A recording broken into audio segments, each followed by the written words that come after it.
करेंगे। तो इस लॉ का एम कुछ इस तरीके से है। Suppose let us take an example, एक जमीन है, this is a land belongs to A,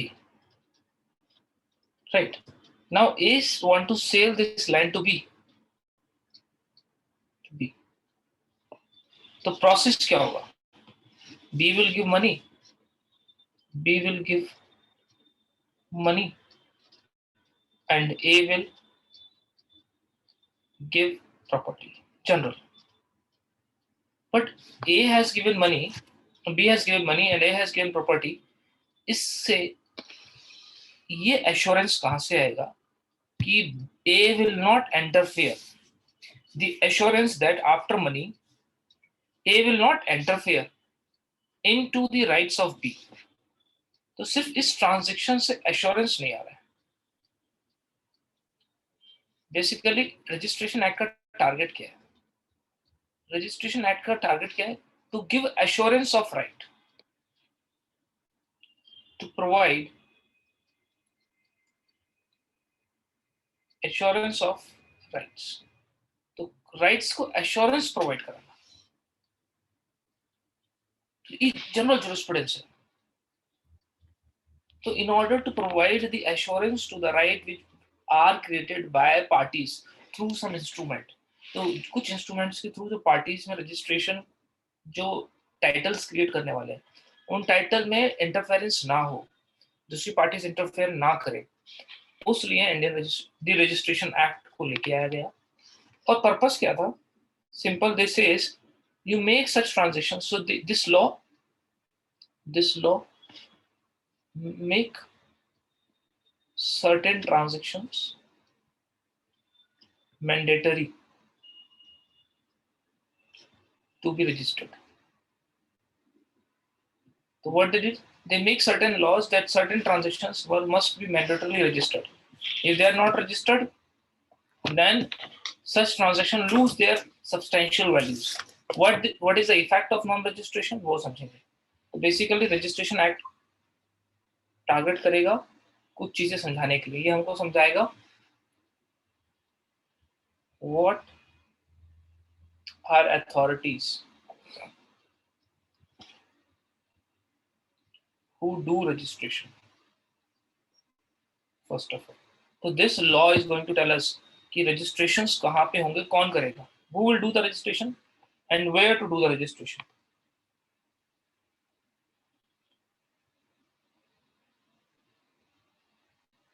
कौन करेगा और कहाँ होगी. Third, what is the manner of registration.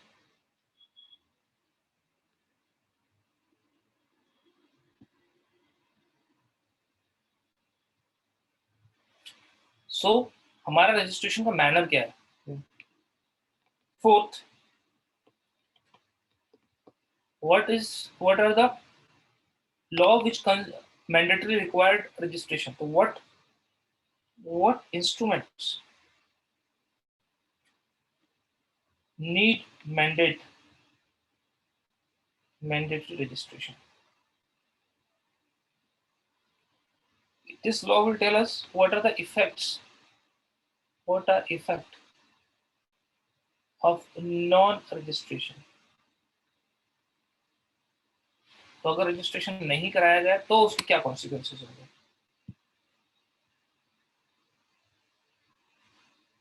Am I not audible?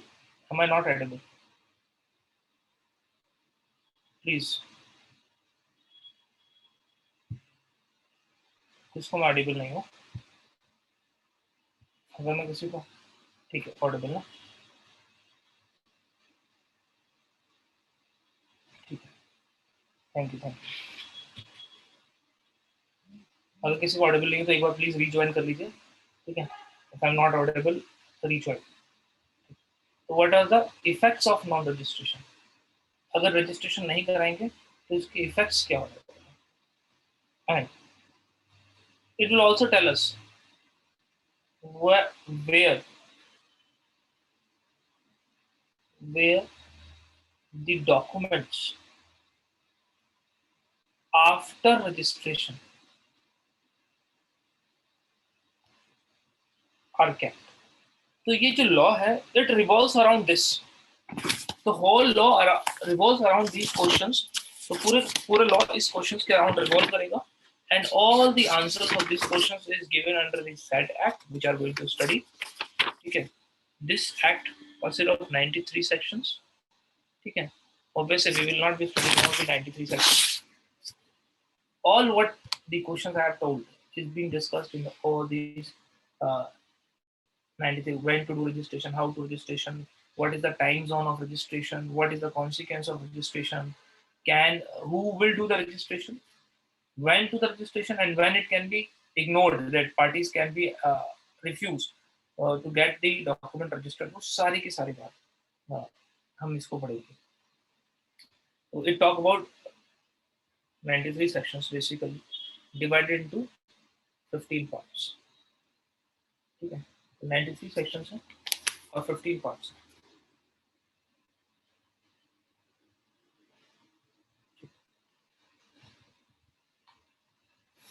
Came in force, ये law force में कब आया? 1 Jan 1909. ये 1909 में force में, right? चलिए, this basic understanding of registration act समझ में आया. तो बेसिकली रजिस्ट्रेशन एक्ट को अगर फिर से समझने की कोशिश करेंगे तो रजिस्ट्रेशन एक्ट कुछ नहीं कर रहा है. रजिस्ट्रेशन एक्ट जो है वो ट्रांजेक्शन्स पे लगता है.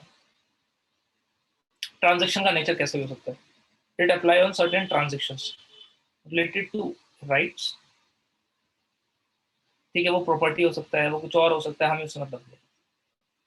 तो बेसिकली दिस इज, अगर कुछ प्रॉपर्टीज, कुछ ट्रांजेक्शंस हो रहे हैं जो इंडियन रजिस्ट्रेशन एक्ट के अंदर हमको बताया गया है कि किस टाइप के ट्रांजेक्शंस हैं, वो हम पढ़ेंगे. तो बेसिकली बोल रहे हैं अगर किसी राइट्स को लेकर ट्रांजेक्शन होता है तो कुछ राइट्स ऐसे हैं जो कंफर्मिटी की रिक्वायरमेंट है, which are to be settled law rights. तो राइट्स मस्ट बी सेटल्ड, है ना. तो बोला गया है कि राइट्स का सेटल्ड होना मैंडेटरी है. और सेटल्ड होने के लिए वो बोलते हैं कि अगर कोई ट्रांजेक्शन है जो ऐसे राइट से डील करता है जिसको हम मानते हैं कि उस राइट का सेटल्ड होना जरूरी है, ठीक है, उसका डिफाइंड होना जरूरी है, वो डिस्प्यूटेड नहीं होना चाहिए, तब हमने आपको क्या बोला है, we guide you to get that transaction registered. When they say registered, that means basically they are saying you get the transaction recognized by the law. तो लॉ से रिकॉग्नाइज करा लेना किसी ट्रांजेक्शन को, वो रजिस्ट्रेशन करा. तो अगर मैं लेमन लैंग्वेज में समझने की कोशिश करूं before entering into this act, layman language में समझने की कोशिश करूं तो होता क्या है, हम एक एग्जांपल लेते हैं सेल का. ये सबको पता होगा, लगभग सबको पता होगा, इसलिए मैं सेल का एग्जांपल लेता हूँ. तो ए ने अपना एक प्रॉपर्टी को सेल किया बी को. ठीक है, A is selling property to B immovable property worth 1 CR. ठीक है, अब 1 CR का ट्रांसफर कर रहा है ए बी को. तो सबसे पहला काम क्या करेंगे, गेट डॉक्यूमेंट प्रिपेयर करेंगे. They will do the document preparation firstly. तो अपना कॉन्ट्रैक्ट रेडी करेंगे, कॉन्ट्रैक्ट ऑफ सेल. तो वो कॉन्ट्रैक्ट ऑफ सेल, है ना, तो कॉन्ट्रैक्ट ऑफ सेल बनाएंगे. They will create the contract of sale first. Second, they will get execute the document. Then वो क्या करेंगे, वो उस डॉक्यूमेंट को एग्जीक्यूट करेंगे. एग्जीक्यूटिंग मीन्स होता है signing. They will sign the document. But mere signing per se will not be enough. What they have to do, third act, they have to represent or produce the said document to concerned authority. तो वो जो sale deed उन्होंने बनाया है, जो contract of cell उन्होंने create किया है, वो एक कंसर्न्ड अथॉरिटी के पास लेके जाएंगे। ये कंसर्न्ड अथॉरिटी बेसिकली रजिस्ट्रार या सब रजिस्ट्रार के नाम से जानी जाती है। रजिस्ट्रार और सब रजिस्ट्रार, ये सब रजिस्ट्रार के पास जाएंगे। What this sub registrar will do, ये क्या करेगा? क्वेश्चन बोथ द पार्टी, दोनों पार्टी से क्वेश्चन करेगा। वेदर, क्वेश्चन किस लिए होंगे? To check whether the transaction is of a free consent और not, to see transaction is free consent. तो कोऑर्जन, फ्रॉड, मिसरिप्रेजेंटेशन, मिस्टेक, ये सब तो नहीं है, वो इसको चेक करेगा। फिर he will do check the stamp values, stamp value, market value of the property, वो ये सब चेक करेगा। Once he do all this, what he will do, he will make party to sign in front of him, make parties to sign in front of him। तो अपने सामने sign कराएगा। कहाँ पे? एक रजिस्टर होता है उनके पास, जहाँ पे वो ये रिकॉर्ड बनाता है, तो वो ये सारी बातें इस रजिस्टर में लिखेगा और उस रजिस्टर में दोनों पार्टी से साइन कराएगा। ठीक है, फिर दोनों पार्टी से एक साथ खड़े होकर फोटोज लेगा, फोटोज ऑफ बोथ पार्टीज। ये प्रोसेस है। वंस इट इज डन, ये सारा होगा, उसके बाद क्या करेगा? He will seal the document, seal the documents, वो डॉक्यूमेंट को सील कर लेगा। ठीक है, एंड साइंड दैट, और उनको साइन कर देगा।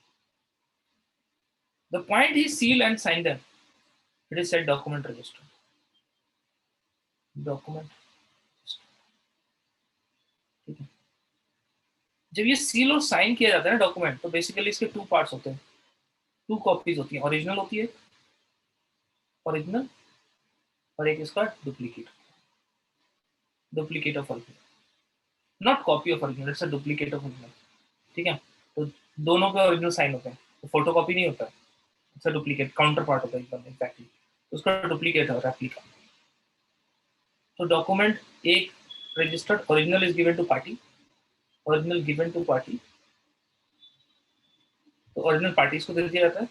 And duplicate, duplicate is kept as a record by registrar। और जो इसका रिकॉर्ड नंबर इशू होता है, जो रिकॉर्ड नंबर होता है, यानी कि what is the, where the document is recorded, वो इस डॉक्यूमेंट पे इनक्रिप्टेड होता है कि this document is registered under Indian, under registration act on such and such date with such and such number and everything, and this is called registration, this is called registration, this is a process of registration। किसी भी right को अगर कराना है declare, तो हमने एक example set किया, how registration is done and what is the registration before getting into this act. ठीक, तो ये एक रजिस्ट्रेशन का प्रोसेस है जो उसको फॉलो किया जाता है। तो for the purpose of registration basically एक अलग से ऑफिस स्टैब्लिश किया गया है, that is known as registrar office. तो रजिस्ट्रार ऑफिस स्टैब्लिश किए जाते हैं ऑलरेडी हर स्टेट के अंदर, विल डू दैट पार्ट। तो what is the manner of registration, ये कितने को समझ में आया प्लीज? ज्यादा लोगों को तो पहले से पता होगा, पर बहुत सारे लोगों को नहीं पता होगा। तो this is the manner of registration, clear और नॉट?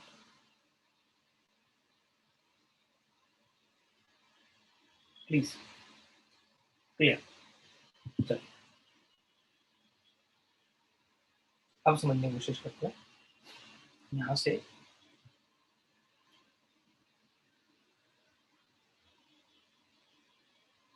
कि ऑफिस को समझते हैं। बेसिकली होता क्या है, स्टेट क्या करती है, पूरी स्टेट के लिए एक ऑफिसर को अपॉइंट किया जाता है, होल स्टेट। ठीक है, पूरी स्टेट के लिए एक ऑफिसर को अपॉइंट किया जाता है, this is known as inspector general of register.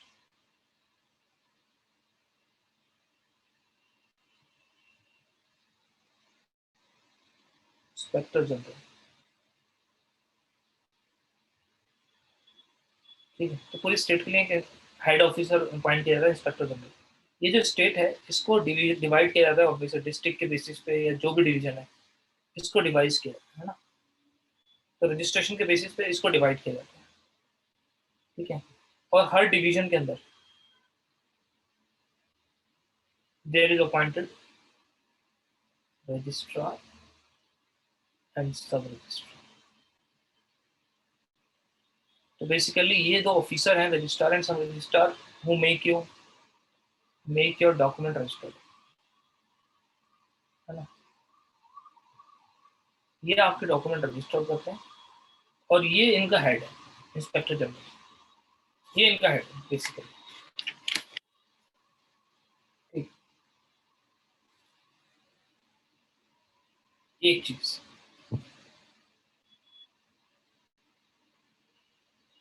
ठीक।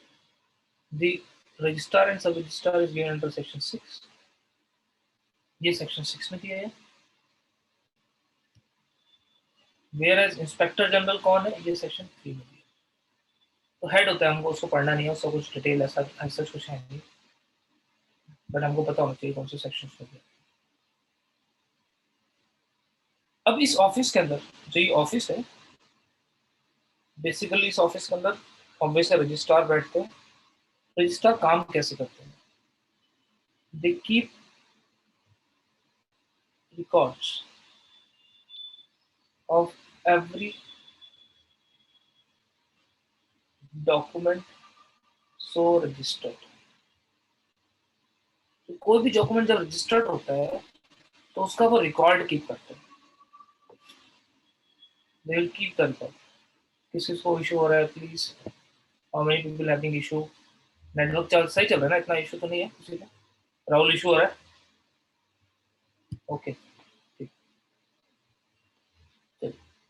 To keep records of every document so registered.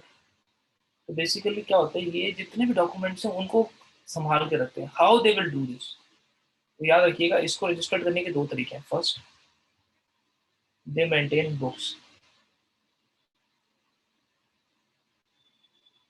तो इसको रजिस्टर करने के लिए बुक्स को मेंटेन करते हैं।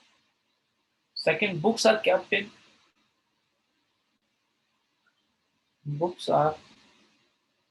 kept in fire safe boxes. इन बुक्स को फायर सेफ बॉक्स के अंदर रखा जाता है जिससे आग नहीं लगेगी। And third, also in electronic form. These books are also kept safe in electronic form. तो जितने भी डॉक्यूमेंट रजिस्टर्ड किए हैं उनको बुक फॉर्म में रजिस्टर्ड किया जाएगा, और वो कायम रखी जाएंगी, एक फायर सेफ बॉक्स में रखी जाएंगी। This is given under section 60। और इस बुक का एक इलेक्ट्रॉनिक फॉर्म भी रहेगा, that is given under section 60A, added by 2001 information technology act. तो 2001 इंफॉर्मेशन टेक्नोलॉजी एक्ट के थ्रू इसका इलेक्ट्रॉनिक फॉर्म भी आएगा, मैंडेटरी कर दिया है, ठीक है। अब नेक्स्ट क्वेश्चन इज,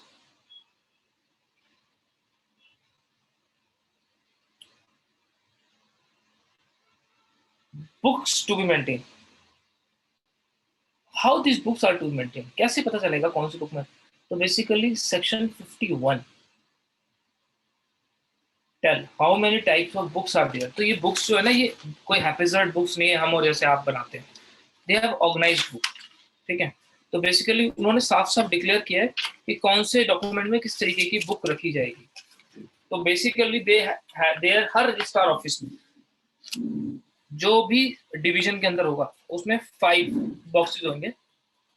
तो 4 बॉक्सेस आर इन सब रजिस्ट्रार, तो 4 बॉक्सेस रहेंगे, बॉक्सेस एट सब रजिस्ट्रार ऑफिस, ठीक है। बेसिकली 4 बुक्स है, तो ये जो बॉक्सेस हैं बुक्स के बॉक्सेस है ना, वो रजिस्ट्रार ऑफिस में रहेंगे। और 1 book type is kept at registrar office. तो जितने भी डॉक्यूमेंट्स हैं वो 5 टाइप की बुक में रजिस्टर्ड होते हैं, उसके अलावा कोई और बुक नहीं है। तो इट्स वेरी सिंपल, ठीक है। उनका नाम दिया गया है, they are book number 1, book 1, book 2, book 3 and book 4 and book 5. In practice even they decide the color also. ठीक है, बट यहाँ पे कलर नहीं, बट प्रैक्टिस में तो उनका कलर भी होता है, एक को रेड किया हुआ है, एक को ग्रीन किया हुआ है, एक को ब्लू किया हुआ है उन्होंने, तो उनको ये भी याद आता है कि अच्छा blue is a book number 1, red is a book number 2, green is, तो they have decide that colour also, but वो प्रैक्टिस में है। बट यहाँ पे सिंपली उनको 5 बुक है, ठीक है, उनको बुक में एंट्रीज करनी है, बुक 1, बुक 2, बुक 3 लिख के। हर साल ये बुक एक साल के लिए एक जगह असेंबल होती है, तो 2020 में एक जगह सारी एक बुक बनेगी और वो कंबाइन होकर रजिस्ट्रार ऑफिस में चली जाती है, ट्रेजरी में चली जाती है। तो पूरे साल में suppose book 1 talk about, book 1 में क्या किया जाएगा, पूरे साल में जितने भी non testamentary documents, non testamentary documents related to immovable, तो जितने भी पूरे साल में सेल है, मॉर्गेज है, लीज है, these are known as non testamentary documents. तो जितने भी प्रॉपर्टी से रिलेटेड नॉन टेस्टामेंटरी डॉक्यूमेंट्स आने वाले हैं पूरे साल में, उनकी एंट्रीज बुक नंबर 1 में होगी, है ना। तो उनको कहाँ रखा जाएगा, जितने भी डॉक्यूमेंट्स हैं बुक नंबर 1 में कंबाइन किया जाएगा और उनको सीरियल नंबर दिया जाएगा, उनको सीरीज नंबर दिया जाएगा कि कौन सा किस सीरीज में, right. Second book, this is a record of refusal, record of refusal of registry। किसी भी डॉक्यूमेंट को अगर रजिस्ट्रार ने या सब रजिस्ट्रार ने, if any of the document is being refused by registrar, they will record the detail of that document, the reason why they refused it, and kept that record in book number 2, ठीक है। तो जो document non testamentary registered किए हैं book number 1, the documents which are being not registered but they were presented to the registrar but due to some reason, what will be the reason वो हम पढ़ेंगे बात को। तो जिनको डॉक्यूमेंट को रजिस्टर करने से मना कर दिया गया है, डिनाई कर दिया गया है, उनकी भी डिटेल्स रखनी है आपको, मेंटेन करनी है अपने पास, ठीक है, under book number 2। Book number 3 register of will बोलते हैं इसको, विल और एडॉप्शन। तो जितनी भी एडॉप्शन डीड आ रही है या विल आएगी किसी डॉक्यूमेंट को रिलेटेड, तो विल डॉक्यूमेंट आ रहा है या जस्ट फोटो के,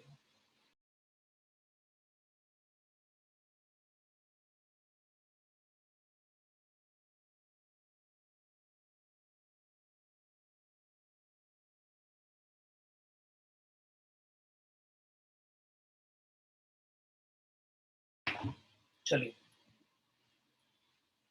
कोई विल आ रहा है या अडॉप्शन डीड आ रही है, राइट, उसका रजिस्ट्रेशन कभी भी होगा, it will be kept in book number 3, तो उसको 3rd नंबर की बुक में रखा जाएगा। 4th book talk about miscellaneous register, so anything which does not fall in any of these 3 categories, that will be kept in book number 4 and book number 5. This is also regarding will only, but this is deposits of will, deposit of will। तो जितनी भी will registered की जाएंगी book number 3 में, वो सारी की सारी बुक नंबर 5 में जाके रजिस्ट्रार के पास भी सबमिट होंगी, तो वो उसका डबल रिकॉर्ड है और कुछ नहीं। तो बेसिकली बुक है क्या, बुक नहीं, एक रजिस्टर्ड है, basically book is a resistor. तो ये लोग क्या करते हैं जनरली स्टार्टिंग में, साल की शुरुआत में ऐसे मोटे मोटे रजिस्टर बना लेते हैं, दे आर ओपन रजिस्टर, सिर्फ इनके ऊपर ऊपर एक कवर होता है, अंदर कुछ नहीं होता है इसके। अब क्या होगा, 1 जनवरी को फॉर एग्जांपल 10 डॉक्यूमेंट्स आ रहे हैं, ये डॉक्यूमेंट को क्या करेंगे, रजिस्टर करेंगे, रजिस्टर करने इसके अंदर पाइल अप कर देंगे। तो what you do, they keep on piling the documents in, they keep on adding. तो पेजेस क्या है, जो डॉक्यूमेंट्स हम इनको सबमिट करते हैं डुप्लीकेट में, मैंने आपको बताया था ना कि डुप्लीकेट में सबमिट होगा, है ना, डॉक्यूमेंट रजिस्टर्ड करने के लिए डुप्लीकेट, ये जो डुप्लीकेट होता है, इस डुप्लीकेट को ये चेक करेंगे ये डॉक्यूमेंट कहाँ जाएगा, बुक नंबर 1 में जाएगा, बुक नंबर 2 में जाएगा, बुक नंबर 3 में जाएगा। ठीक है, वहां जाएंगे उस बुक में, उस बुक में देखेंगे कि कौन सी एंट्री है। तो फॉर एग्जांपल ऑलरेडी 10 रजिस्ट्रेशन हो चुके हैं, तो इसको नंबर देंगे 11, है ना। तो वो गिव दिस नंबर 11 और फिर वो यहाँ रख देंगे 12, 13 एंड सो ऑन। तो सारी बुक्स को इस तरीके से ऐड ऑन करते हैं साल के एंड तक।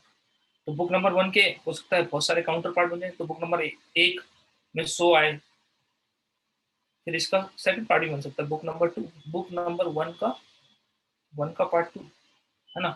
तो ऐसे करके पूरे साल में जितना भी डॉक्यूमेंट होता है वो ऐसे 1 year, and after every year all this document goes to treasury.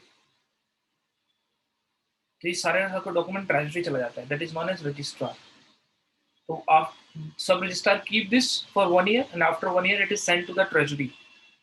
ठीक है, तो उसको हिंदी में माल हाउस, माल खाना बोलते हैं। तो माल खाने चले जाता है। माल खाने means these documents are kept as a public document record. तो जो हम पब्लिक डॉक्यूमेंट पढ़ते हैं वो यही बुक्स हैं। ठीक है, तो all these documents which are registered are considered as public document, और कोई भी इंडिविजुअल इनकी कॉपीज ऑब्टेन्ड कर सकता है from the registrar office by paying the particular fees. आप फीस पे करने पे इनकी कॉपीज ऑब्टेन कर सकते हो। तो they are private documents kept in a public record.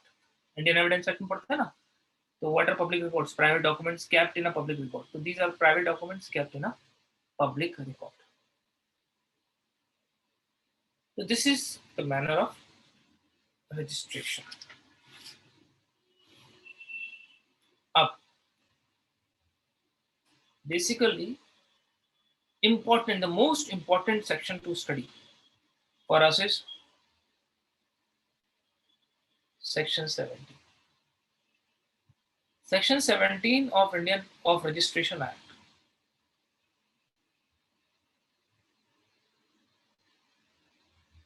provides what documents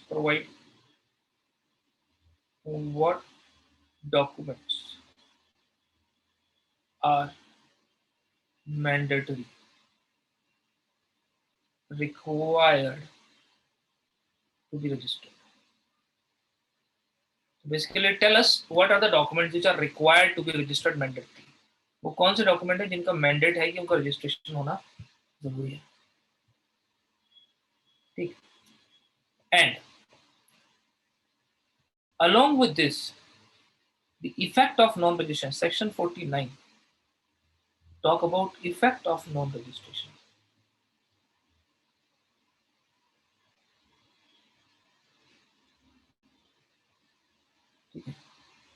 So section 17 give a list that certain documents are mandatory for registration, and section 49 says if the documents which are required, तो सबसे पहले section 49 को read करेंगे एक बार। This is the document which are required mandatorily to be registered. If not registered, then it have certain consequences, it have certain effect. What are those effects? Let us read section 49 first, and then we will enter into section 17 to find out what are the documents which are required to be registered. So I'm reading section 49 first, just reading, अलग से पढ़ेंगे उसको detail में, but just want to give a reading for it. No document required by section 17 to be registered shall affect any immovable property comprised thereon, or confer any power to adopt or be received as an evidence of any transaction affecting such property or conferring such power unless it has been registered. So simple, they're saying if document required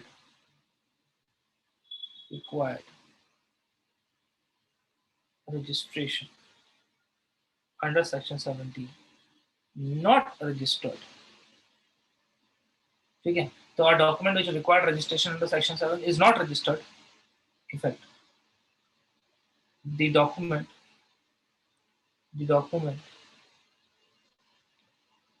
not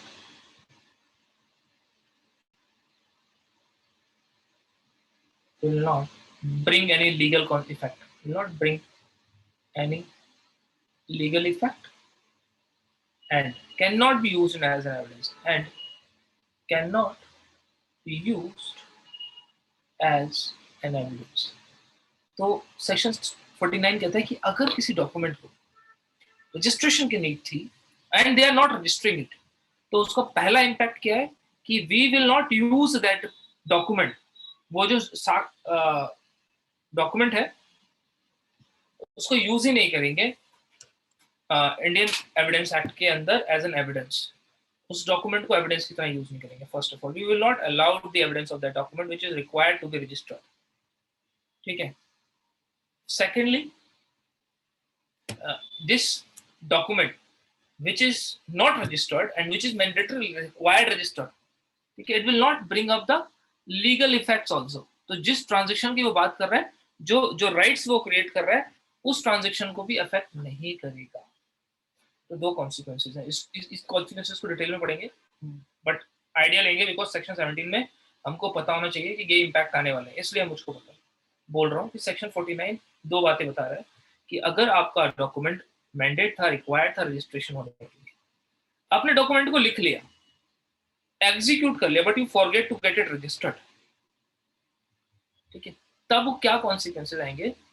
first consequence ये होगा कि आप उस document के basis पर court को evidences नहीं दे सकते। That document will not be used as an evidence in the court, firstly. Secondly, it is not going to affect the transactions, ठीक है। तो अगर वो इमूवेबल प्रॉपर्टी से रिलेटेड है, तो वो जो ट्रांजेक्शन है इमूवेबल प्रॉपर्टी का, जो राइट ट्रांसफर हो रहा है, जो टाइटल ट्रांसफर हो रहा है, उसको भी इम्पैक्ट करेगा। किस तरीके से करेगा वो बात को समझेंगे, but this is the basic effects of section 49। Please do not consider is section 91 of Indian evidence act वाला, ये बिल्कुल भी नहीं है। अगर आपका दिमाग ये जा रहा है कि सेक्शन 91 इंडियन एविडेंस एक्ट में जो बोलते हैं डॉक्यूमेंट रिटर्न नॉट रिटर्न, तो it can not be used in evidence, तो यहाँ पे तो डॉक्यूमेंटेशन ऑलरेडी हो चुका है, तो condition of section 91 are fulfilled, documented है, तो this is already documented, but it is what, it is not registered. तो something which is not registered, तो डॉक्यूमेंट तो हो चुका, लिख तो चुकी है पार्टी, बट रजिस्ट्रेशन कराना भूल गई है। तो सेक्शन 17 में कुछ डॉक्यूमेंट्स को मैंडेटरी किया गया है रजिस्ट्रेशन, उनके इम्पैक्ट है। तो सारे डॉक्यूमेंट रजिस्टर्ड कराना मैंडेटरी नहीं है, कुछ ही डॉक्यूमेंट रजिस्टर्ड कराना मैंडेटरी है, जो सेक्शन 17 में एक लिस्ट है क्लॉज 1 के अंदर। We will study that list and find out what documents are required to be mandatorily registered, ठीक है। Let us go into the list now, we'll move into the list। Shivani समझ में आ रहा है ना बेटा? पूजा समझ आ रहा है प्लीज? काजल, त्यागी जी, क्लियर है? यस, वेरी गुड, ठीक। किसी को कोई सवाल है वो पूछ सकता है, कौन बोलिए? Can we move forward? No सवाल करते। Indian registration act is very simple subject, बहुत ज्यादा आता भी नहीं है, वेरी सिंपल सा सब्जेक्ट है। चलिए चलिए ठीक है।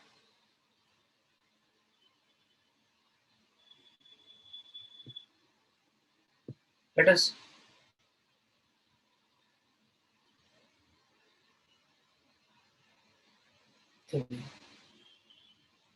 रजिस्ट्रेशन एक्ट, ठीक है। तो रजिस्ट्रेशन एक्ट का section 17 we are going to, before reading this act, registration act का सेक्शन 17 ये बताता है हमको कि what documents are required to be registered.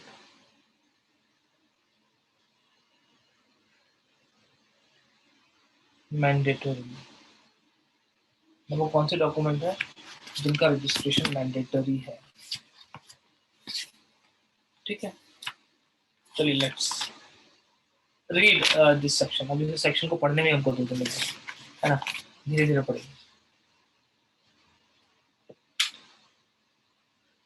तो कंपल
Let us. अभी ठीक है ना वॉइस क्लियर? सेक्शन 17 को रीड कर रहा हूँ, स्टार्टअप दे रहा हूँ. The following document shall be registered if the property to which they relate is situated in a district in which, and if they have been executed on or after the date on which 1864, 1866, 1871, and 1877, and this act came into force, namely. So simple, this clause is saying wherever registration act applies. So wherever registration act applies to such a district, in such district, registration is mandate or compulsory. The registration is compulsory first. They give a first example, first A, when. So this is a clause 1.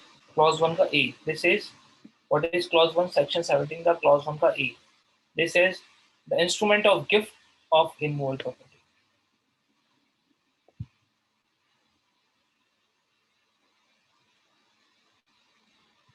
Instrument of gift of immovable property. Instrument of gift of immovable property is mandatory to be registered. So what do you mean by instrument? What do you mean by instrument? Instrument means a document.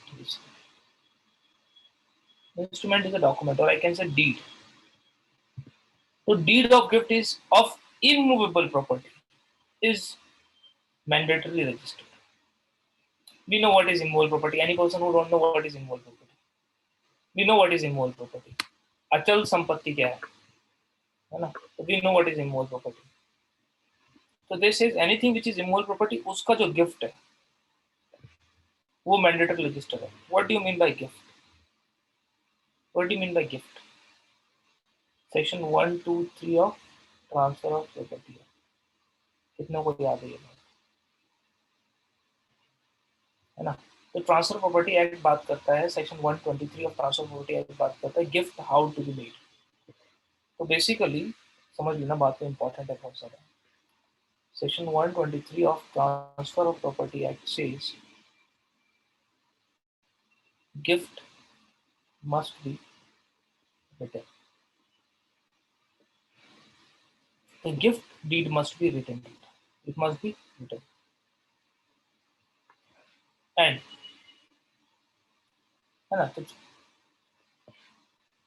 the gift deed must be written. And section 17 का section 17(1)(a) says this written, that is known as instrument. This is instrument must be registered. So first of all, gift deed must be written as per Transfer Property Act, and therefore it must be registered. This is clear. This is clear. So simple. So gift of any value from 1 to 100 rupees. So gift of immovable property. Gift of immovable property must always be written and registered. This is first thing. तो gift कभी भी इमोवल property होगा या return होना चाहिए, registered होना चाहिए. अगर नहीं होगा तो सेक्शन 49 will apply, है ना? If it is not so, section 49 will apply. It will not be used as an evidence. तो इसको एविडेंस की तरह इस्तेमाल नहीं किया जा सकता, है ना? इसका यूज एविडेंस की तरह नहीं होगा. अब अगर आप section 123 of transfer of property act देखेंगे तो उसकी कुछ खासियत है. Can anyone tell section 123 of transfer property act में क्या खास है? Can anyone of you can tell?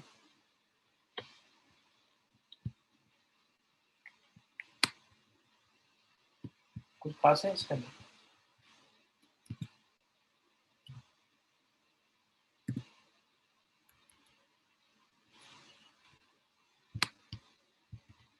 एक चीज खास है. Class is this. Section 123 says the provisions of the provision of gift does not applies on Muslims. Section 123 साफ कहता है कि जो गिफ्ट की कंडीशंस हैं वो मुस्लिम्स लॉ पे नहीं लगती. That means in Muslim law gift can be oral also.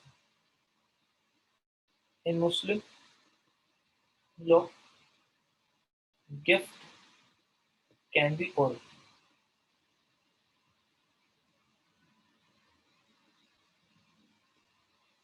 हाँ एग्जैक्टली सही है.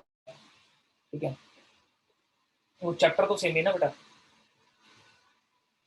ना श्रेया? तो 129 तो सारे चैप्टर उसको लगता है ना चैप्टर को.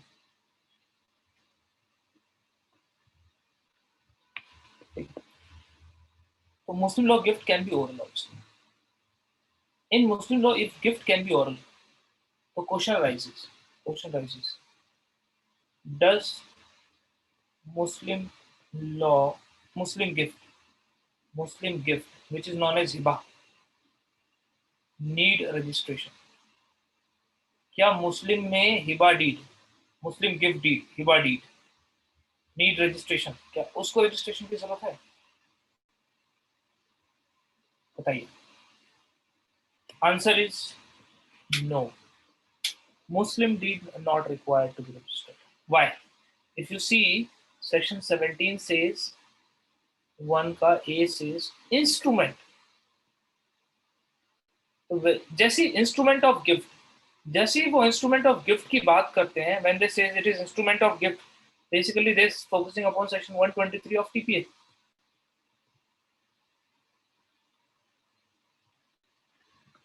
Am I right or not? They are focusing upon the gift made by Transfer of Property Act, because it is Transfer of Property Act which says it must be registered or it must be written. तो instrument तो वही बनेगा ना, it must be written. Instrument तो वही बनेगा.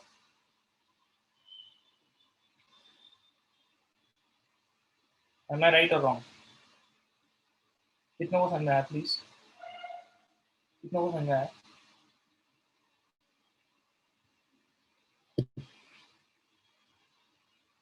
किसको नहीं आया प्लीज?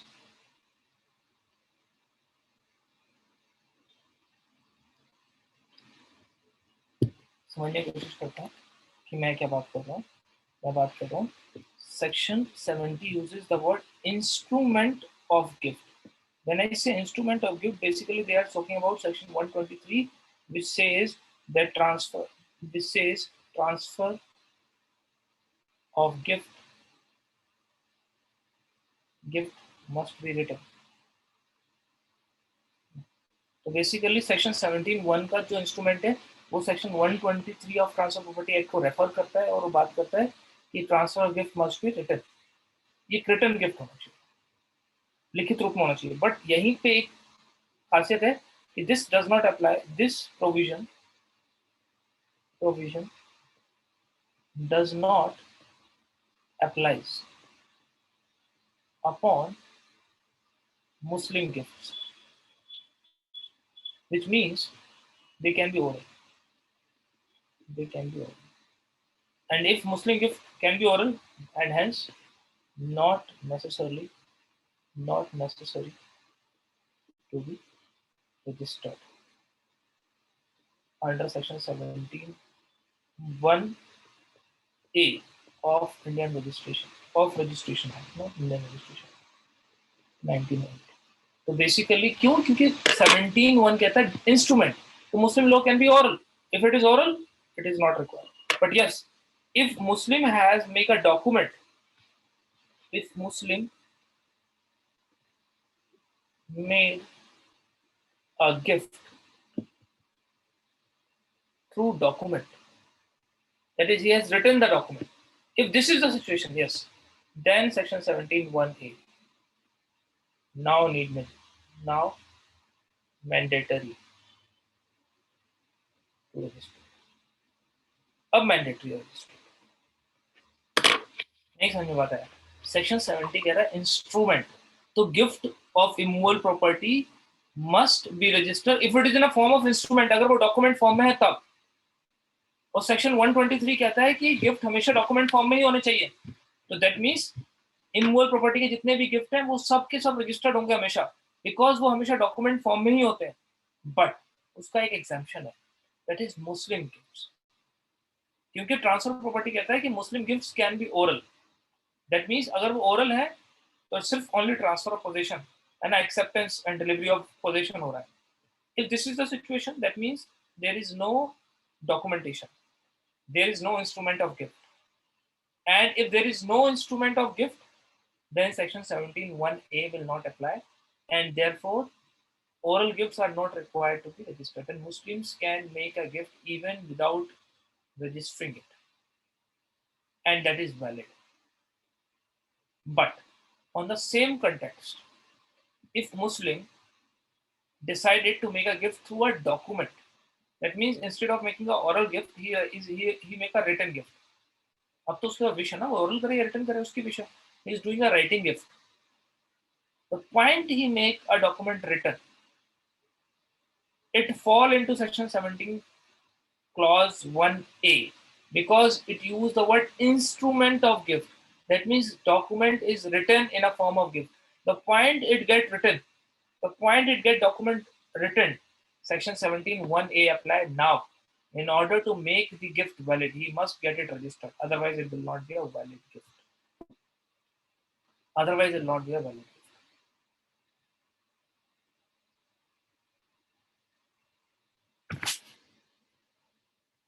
प्लीज इतना को समझ में आया? आज तो बेटा क्लियर हो, ये क्लियर है बेटा? पूजा क्लियर हुआ है? मानसी क्लियर हुआ? प्लीज किसी को क्लियर नहीं हुआ प्लीज रेज योर हैंड, जिसको क्लियर नहीं हुआ।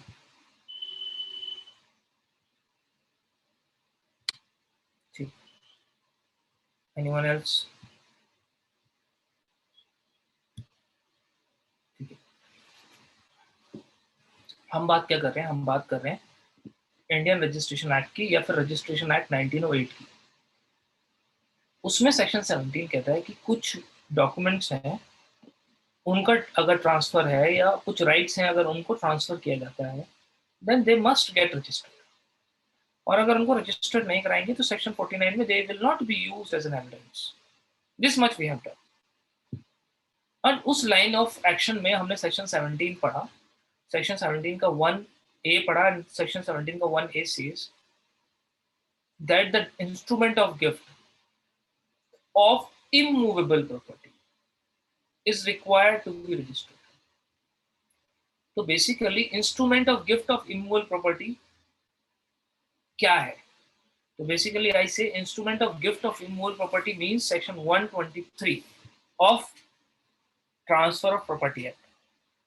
कह रहे हैं जब ट्रांसफर ऑफ प्रॉपर्टी एक्ट के अंदर इस सेक्शन में बोला गया है कि गिफ्ट कैसे किया जाएगा, और वो बोलता है कि गिफ्ट करने के लिए जो इंडिविजुअल गिफ्ट कर रहा है उसको डॉक्यूमेंट प्रिपेयर करना पड़ेगा, उस पर सिग्नेचर करना पड़ेंगे, और जो गिफ्ट ले रहा है वो भी सिग्नेचर करेगा या नहीं भी करेगा तभी भी चलेगा, बट कोई और विटनेस, पूरा एक प्रोसेस देता है, हमें उस प्रोसेस से मतलब नहीं है, ठीक है। बट गिफ्ट करने के लिए डॉक्यूमेंट को लिखना पड़ेगा। तो मैं बात कर रहा हूँ वो जो डॉक्यूमेंट 123 में लिखा जा रहा है ट्रांसफर प्रॉपर्टी एक्ट में, उसको सेक्शन 17(1)(a) कह रहा है कि वो खाली लिखने से काम नहीं बनेगा, you must get it registered also. तो एक तो आपको लिखना है सेक्शन 123 टीसीए के अंदर, और उसको रजिस्टर्ड कराना है section 17(1)(a). This is mandatory.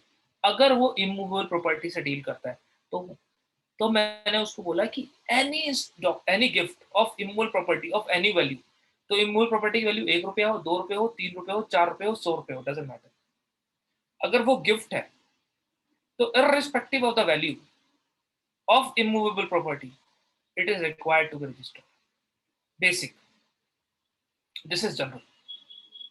But in that line only, I says कि section 123 have an exception.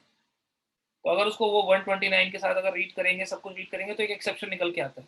They bring out and carve out an exception. वो क्या एक्सेप्शन है? That the provisions of the gift given under section 123, that is it is mandatory to be written.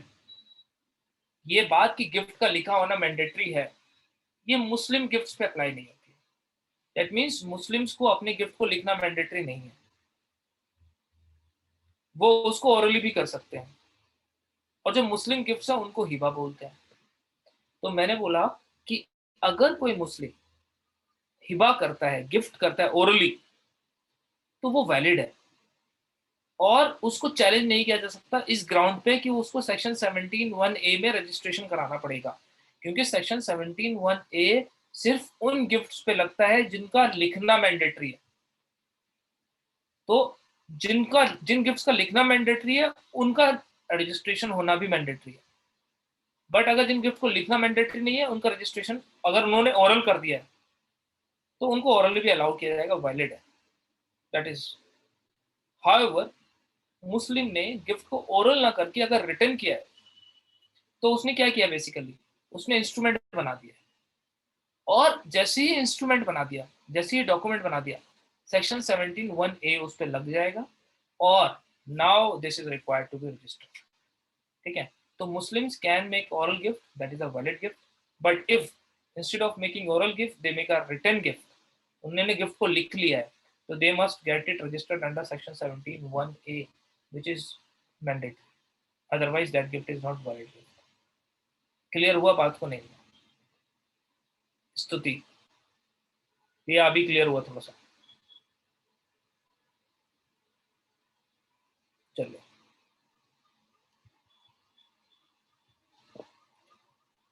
ऐसे एक सवाल और है. What about the status of hiba bil ewaz?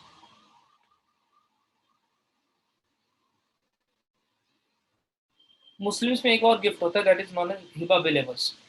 You know hiba bil ewaz Muslims में होता है गिफ्ट फॉर कंसिडरेशन. तो normally there is no gift consideration is allowed in gifts, but Muslims में gift of consideration is allowed. My question is this, do hiba bil ewaz need registration?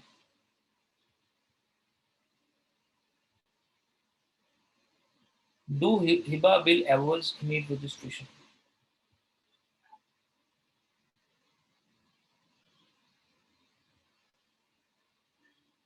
याद रखिएगा, Hiba bill awards basically fall under the definition of sale. याद रखिएगा. तो वो gift की definition में आते नहीं है, सेल की डेफिनेशन में आता है. बिकॉज सेल कहता है एनीथिंग फॉर कंसिडरेशन, तो गिफ्ट तो ऑलवेज विदाउट कंसिडरेशन होता है. तो ट्रांसफर प्रॉपर्टी एक्ट की सेल की डेफिनेशन में हिबा बिल एवर्स आता है, which is always mandatory to register. Mandatory to register as per section 17(1) clause B, जो अब हम पढ़ेंगे. तो मुस्लिम लॉ में हिबा बिल एवर्स क्लॉज 1 में फॉल नहीं करता है, क्लॉज बी में फॉल करता है. बहुत सारे लोगों को प्रॉब्लम होने वाली है इस बार, बिकॉज मैंने इंडियन रजिस्ट्रेशन एक्ट का लेवल का एक लेवल अप कर दिया. ठीक है. तो अब लेवल अप दिस सब्जेक्ट. ठीक है. तो आपका लेवल अप हुआ है तो आपको कंफ्यूजन बहुत सारे हो जाएंगे, अब बहुत सारा पाने वाला है. बट हिबा बिल एवर्स तो आपको आते ही होगा. मुस्लिम लॉ में जिसने पढ़ा होगा हल्का फुल्का, हिबा बिल एवर्स होता है मुस्लिम्स लॉ के अंदर राइट होता है मुस्लिम्स को कि वो कंसिडरेशन के बेसिस पर गिफ्ट्स कर सकते हैं. तो मैं बोल रहा हूँ क्या उस पर भी सेक्शन 17 क्लॉज 1 लगता है? तो बेसिकली उस पर सेक्शन 17 क्लॉज 1(a) नहीं लगता है, because they are basically not gift, they are basically sale. और उस पर इंडियन रजिस्ट्रेशन एक्ट का 17(1) क्लॉज बी लगता है, जो अब हम पढ़ेंगे. और it is always required to be mandatory subject to section 17(1) का बी. ठीक है. तो let us go into section 17(1) का बी. सेक्शन 17(1)(a) क्लियर हो गया? नहीं होगा. Section 17(1)(a) gift of immovable property, है ना. इंस्ट्रूमेंट ऑफ गिफ्ट, है ना. Mandatory for registration.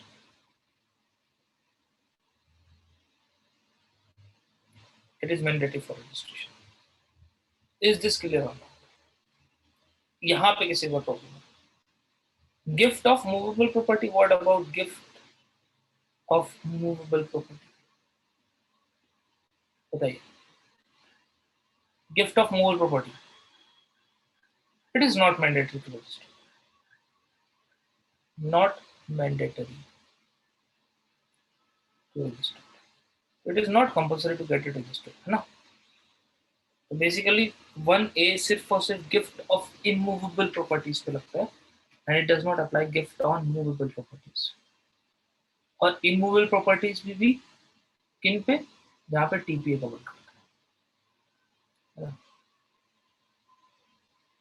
ठीक है, चलिए let us read into section 17 का 1B.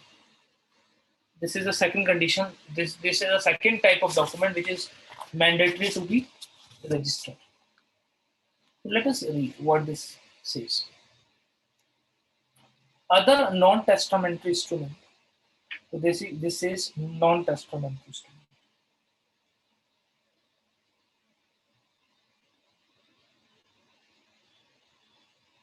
So basically, clause B apply on non-testamentary instrument. What do you mean by non-testamentary instrument? Something don't worry. You can just take effect immediately. Generally, you'll understand this. Non-testamentary instruments which purports or operates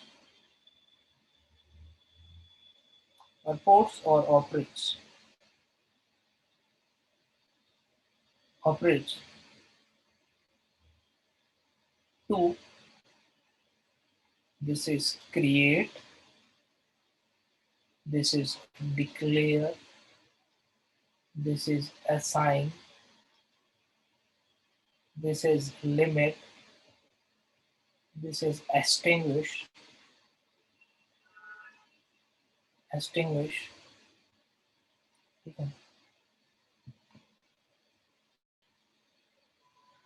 right,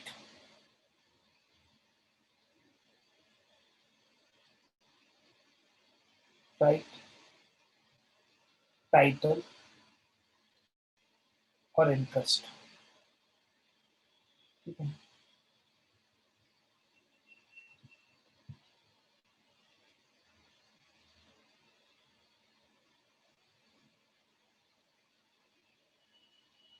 Present or future. It can be present or it can be future. ठीक है, whether vested or contingent. Present, future, vested and contingent. Vested or contingent.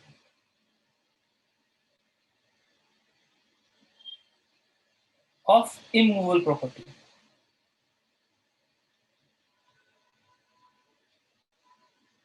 Or I can say two immovable property. Yeah, two, because इन्होंने भी two use किया. We will use two immovable property. Two or in. Two or in immovable property. Immovable property. Value 100 rupees above. 100 above. बहुत सारा breakdown है, देखेंगे. तो generally देखिए कुछ नहीं है. They are saying non testamentary documents of immovable property value 100 rupees and above. तो बेसिकली ये जो सेक्शन है ये लगने वाला है. They are basically, this section applies on non-testamentary instrument, non-testamentary instrument of immovable property above 100 rupees. तो बोलते हैं अगर कोई इमूवेबल प्रॉपर्टी है जिसकी वैल्यू 100 रुपीज है, अगर उसका नॉन टेस्टामेंटरी डॉक्यूमेंट्स है और उसका नेचर कैसा है, क्रिएटिंग है, डिक्लेयरिंग है, असाइनिंग है, लिमिटिंग है और एक्सटिंग्विशिंग है, related to right, title and interest, whether present, future, vested or contingent, then it is required to be mandatory registered. तो हम इन सब लाइनों का what do you mean by word non-testamentary, what do you mean by purport, what do you mean by operate, what is the meaning of the word create, declare, assign, limit, extinguish, right, title, interest, present, future, vested and contingent, है ना. इन words के क्या मतलब है इस phrase के अंदर. We will do this tomorrow. ठीक है, कल मेरा नेटवर्क ठीक होगा तो 2 घंटे की क्लास होगी. Will do this tomorrow. चलिए.